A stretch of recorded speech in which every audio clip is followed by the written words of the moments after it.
لو أنزلنا هذا القرآن على جبل لرأيته خاشعا أنزلنا هذا القرآن على جبل لرأيته خاشعا أنزلنا هذا القرآن على جبل لرأيته خاشعا متصدعا من خشية وتلك الأمثال نضربها للناس لعلهم يتفكرون.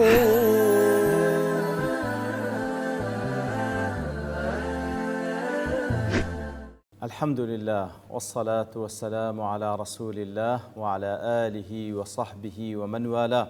السلام عليكم ورحمة الله. برزان خوشحالين لواني شاشصتو بانزاونو لواني كاين تفسير القرآن بهم وخزمتان بس رزامن دي رب العالمين وهوادان مئوي السودي لور بقرن. أعوذ بالله من الشيطان الرجيم. بسم الله الرحمن الرحيم. وكذلك نولي بعض الظالمين بعضا بما كانوا يكسبون. بالله خوشويستان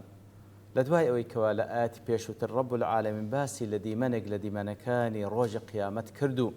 بس الشيويك سرزنشتي كسانك دكا لإنسو لجن كاتك وقمرابون دجاتي إسلام وأهل إسلاميان ذكر وبرياري تيام بسرداد دا أو زاد فرمي أبو الشيوية. وكذلك نولي بعض الظالمين بعضا أبو الشيوية هندق لظالم كان مسلط دكن لسر هنديش كلظالم كان بما كانوا يكسبون بسبب أو كارو كردو خراباني كوادي كان هندق لوان مسلط دكن لسر أواني ترو قمرايان دكن. بل خوش وستان وزوكو زانان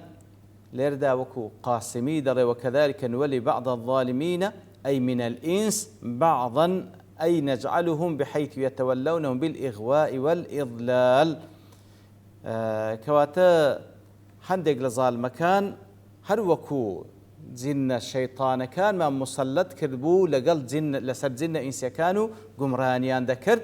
أبو الشيوية لنا وخوشيان لنا إنسيا كان هندق أو هاي لك دايتو هندق لظال مكان مسلط دك لسر هندشكا وكبري هندق سر كرده مسلط دم لسر هندق لأتباع كانيان بسبب يكوا أتباع كان جناه تاوانيان هي لو أوها مسخر بوينا لبو كسانشي ظالمو لسريان مسلط بوينا ويكوا قمرايان بكان هروكو كما فعل الشياطين وغوات الإنس بما كانوا يكسبون أي بسبب ما كانوا مستمرين على كسب من الكفر والمعاصي. كواتا بسبب يتسي أو ظالمان مسلط دم لسر أواني تر كوا قمرايان بخوي أو كسا مصر وبردوام لسر كفر ومعصية يتر مهيأ لو كسان يشيد كش زياتر بين وكسر كردي كفر بين قمرايان بكان. إمام رازي لتفسير واتدا لأن الجنسية علة الضم. أنا لا يجزنسن هاو شوية كن لو يخوي يقولوا بيك وان كوذا كاتوا فالأرواح الخبيثة تنضم إلى ما يشاكلها في الخبث. دائما روح بيسكان زياتر برو كسانق لهاو شوي خويان درون. وكذلك القول في الأرواح الطاهرة وهو روح باك كانش طبعا برو روح باك كان دروا. فكل أحد يهتم بشأن من يشاكله كواتا هر يكو لقدر أو إلا قلت شيء دا قنزي زياتر برو أو دروا في النصرة والمعونة والتقوية هر يكو برو هاو شوي خوي درواو يتر دبنا يك جماعة كوملو يكتري بابني يارمتي يكتر ددن يكتري بسر ديخن لبو أو هدفيك همي لسري متفقا. أسند في الدر المنثور عن منصور بن الأسود قال كواتا لدر المنثور بسنده هناتي لمنصور كوري أسود دلي سألت الأعمش عن قوله تعالى دلي برسام لأعمش كدر بالي وآتا وكذلك ولي بعض الظالمين بعضا ما سمعتم يقولون في تستانجوا ليبو أوان تيان دا قد زيلي بيشان قدر بالي وآتا قال سمعتهم يقولون دلي جوم لأوان دانقو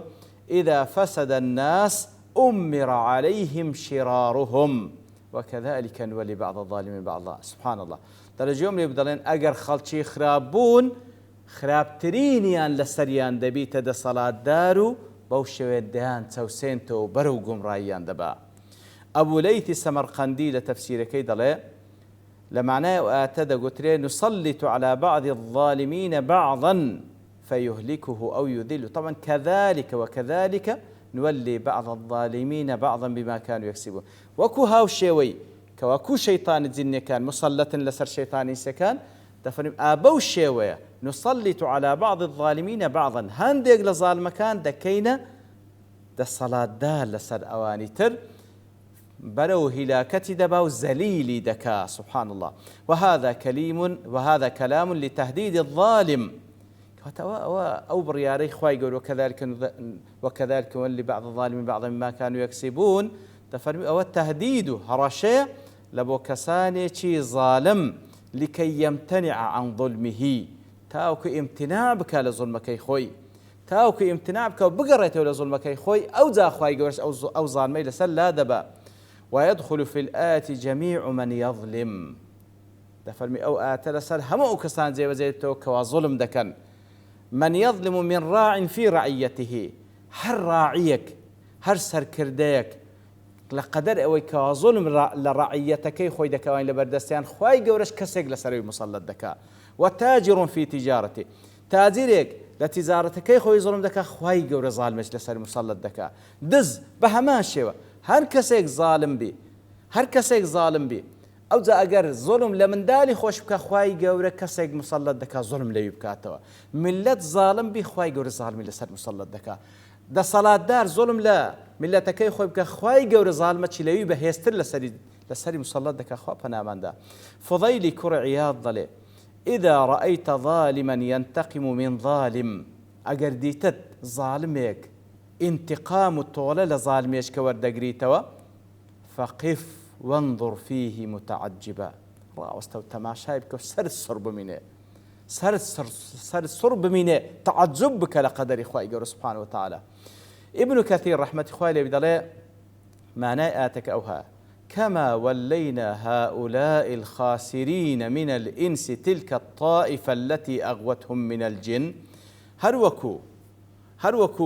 أو كسخسارد من دان لإنسكان كسانيشي جن أوانيان قمرا ذكر كذلك نفعل بالظالم. بوشيويا كسانيشي ظالم بوشيويا رفتاريان لقل ذكين نسلط بعضهم على بعض هندق لظالم كان مسلط ذكين لسر أواني تر ونهلك بعضهم ببعض. وش سنتي خوايا هندق لظالم كان بدست الظالمي دي كلنا ودبين وننتقم من بعضهم ببعض طولا لهندي كان دكين وبهندي شيتر جزاء على ظلمهم وبغيهم. أو سزاد درين ولسر أو ظلمي كوادي كان تاريخ الشاهد لسر أو حالتي. وكو تفسير سعديج دلي وكما ولينا الجن المردة وسلطناهم على إضلال أولئك من الإنس وعقدنا بينهم عقد الموالاة والموافقة هروكو وما كرك وكسانيش الشياطين لجن مسلط من لسر كسانيش هاو شيخوان لإنسكان وكبر عقد موالاد لبينان هيا بسبب كسبه بسبب جناه تاوانا كانيان. كذلك من سنننا أن نولي كل ظالم ظالما مثله. سنة إيما وايا هر ظالميش كي لسر بابلين بي كي ولي لسري يؤزه إلى الشر ويحثه عليه كاتبوا شوي ليش ده ظالم كان دبنا يارمتي دريك دبنا ولي يكتري هانددا لبو ظلم ويزهده في الخير وينفره عنه. أو ظالمان كالقال يكتري كو دبنا يكتري هاندا لبو الشر وان إذا كان كواتساويا لخير النبي. وذلك من عقوبات الله العظيمة الشنيع أثرها البليغ خطرها. وشكل عقوبي كسانك كظلم دكن وإلى دي لقال هاو شوي خوان خوي جورا ليش يعني زيك دكتا أو بيكوا زياتري يكتري قمراب كان. والذنب ذنب الظالم جناحكش جناح ظالمك فهو الذي أدخل الضرر على نفسه وعلى نفسه جنى كواتا أو كسبو ظلميك بخوي ديكا وإلى هاد كسانش ظالمي تريج لدوري كوب ابنوا برو ظلمي زياترو برو قمراي زياتري بنو وهرو على سريكتنا مصلتك كبسبب سبب ظلمكي خويتي يكم زار بما كانوا يكسبون خوي جور سبحانه وتعالى ظالمي ديكا ديني لقلي بويك وقدري وهموي بيكوا يكتري زياتر هالم دمبرو قمراي ولا سريكتنا مصلت دكا وما ربك بظلام للعبيد. رب العالمين ظلم لهزلك لبندكان ناكا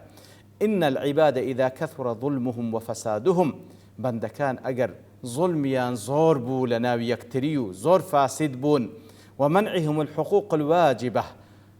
وينكر أو حقوقان كواجبة لسرشانيا منعيان كرد وولى عليهم ظلمه خواهي قولي كسانشي الظالم لسريا مصلدك يسومونهم سوء العذاب يتر عذابي زور خرابيان بيدا تشيجن ويأخذون منهم بالظلم والجور أضعاف ما منعوا من حقوق الله سبحان الله أو كسانك منع حق خوايان كردية لمالي خوايان درناينا منع حق خوايان كردية كواجب لسرشانيا للايان خواهي قولي واجب كردية منع دكان دريناينا خواهي قولي كسانشي ظالميان لسر مصلدك مالكيان بنا حق دبن أضعافي أو كوا بيوس وابوان لبينا يخابي بخشن على وجه غير مأجورين فيه بشويتش ليان وردقرن أقل لبينا يخابي بخشي با طبعا أزرو باداش تبركت لمالي بيداد ولا قيامتش باداش وردقرو بلام كأوي نكر خواهي قول الظالماني كان سر مصلتك أضعافي أو باريان لي وردقريو أضعافي أو حقان لي وردقري ببي أو يك حسنة وخير شيان بقاته سبحان الله كما أن العباد إذا صلحوا واستقاموا كاتك وبندكان صالح بون راستريان قرتبر أصلح الله رعاتهم لبرامر دا خواهي قول سركردكان شان إصلاح دكا جعلهم أئمة عدل وإنصاف وأن لدكا سركردكان بعدالة لقليان رفتار بكن نوغ ظلميان لبكن وهروالا معارج التفكر دل أو السنة شي عامل سنني خواهي قوله لتعامل كردين لقى المجتمعات بشري دفرمي كاتك ومن اختار بإرادته الحرة أن يكون من الظالمين هركا سيك كوا خواي يقول إرادة حر بهم إنسان كان بخشى بإرادة خوي أو رجاية هل دبجير كوا ظلم بكاتن وجد دوافع نفسه متجهة لمصاحبة الظالمين إتر لنتيزة والد أو كسبروا ظالم كان دروا دستناو كوري ظالمانو دستناو ظالمكان ليكون بعضهم معينا لبعض تاوكو هندك ببنى معين لبو هندشي تر ومؤاخيا لبعض براتي لقل يكتريب كان أو زادر التماشاذكي مجتمعات بشرية هموي بوشيوة خواهي قول سبحانه وتعالى تعامليا لقل دكاتن بويكوا فعلا هر هندشيان لقل هاوشيوي خويان ظالمكان لقل ظالمكانو كسي تاككاريش لقل كسي تاككارة يتر بوشيوي خواهي قول قدري خوي ياخذ سنتي ويا لتعاملي بشركان لقل يكتري بوشيوي كويان دكاتو هر صنفيك لقل صنفي خوي هر كسيك لقل هاوشيوي خوي كودبيتو كسي تاككار لقل كسي تاككار كسي خرابكاج لقل كسي خرابكار وكو باولين خواهي قول سنتي شوى يتر أو كسي خرابكار لقل كسي خرابكار هندي ديك رودتي هندي ديك برو ظلم دتي لنتيجة دا مستحق دبي بعذاب خواهي قول لدنياو لقيامت يتر بوشوي خواهي قول حقتك مالو بازكاتن كبراستي كيفما تكون يولى عليكم وكو قتلاي وكو مثلك أنقو بتشيويك بن بوشيويش خواهي قول كسانيك دكات دا صلاة دار لسرتان تساق بن تساق دبن هر وكو قتمان تاريخي الشاهد تماشاي التاريخي بشريات بكا هر كاتيك مجتمع كوملقا تساق بوبي أو أخواي قول أمثال عمري كري عبد العزيز يعني لو دنيري وكو ابن عثيمين رحمة خواي لبي كاتك وبرسيال لي إذا كان درباري أو بابتا دلي أقر بيتو ملت خرابي كوملقا خرابي بابا هيت شيويك تصاوري أوي نبي كوا أبو بكر وعمر هاو شيوي أوان خوان اللي رازي بين ببند صلاة دار لسريان بهيت شيويك تصاورواني أو نكن بلكو ببيت سوانوا كاتك وخرابا كاربون أقر نقرينوا يقلع عقوبات وسزاكان رب العالمين وكساني شي دا صلاة داري ظالمي أمثال حجاجيان لسر مصلات دكاتن طالما أقر بخويان بخودا بسنو ديار وكو أوزل مشكا وكو لا سكانج باس ما كان براستي هر كسيق لقدرتو أنا خوي دتواني ظلم بكا هر كسيق لقدرتو أنا خوي دتواني ظلم بكا أو كسيق واتنها عائليش لبردستا لميزاني خوي قورا أويشان بربرسيار لقال أو كسيكوا دولتيشي لبردستا ولاتيشي لبردستا طبعا مسؤوليتي أويان قورتنا بلام أيش هالمسؤولة كلكم راع وكلكم مسؤول عن رعيته هەر هەمووتان بەرپرسیارن هەر هەمووشتان پرسیارتان لێ دەکرێتەوە دەربارەی ئەو ڕەعیەت و ئەو ژێردەستەی کەوا لە بندەستان بوون کەواتە ئەوەی کەوا زوڵم ئەو حاکم و دەسەڵاتدارەی زوڵم لە میلەتەکەی خۆی دەکا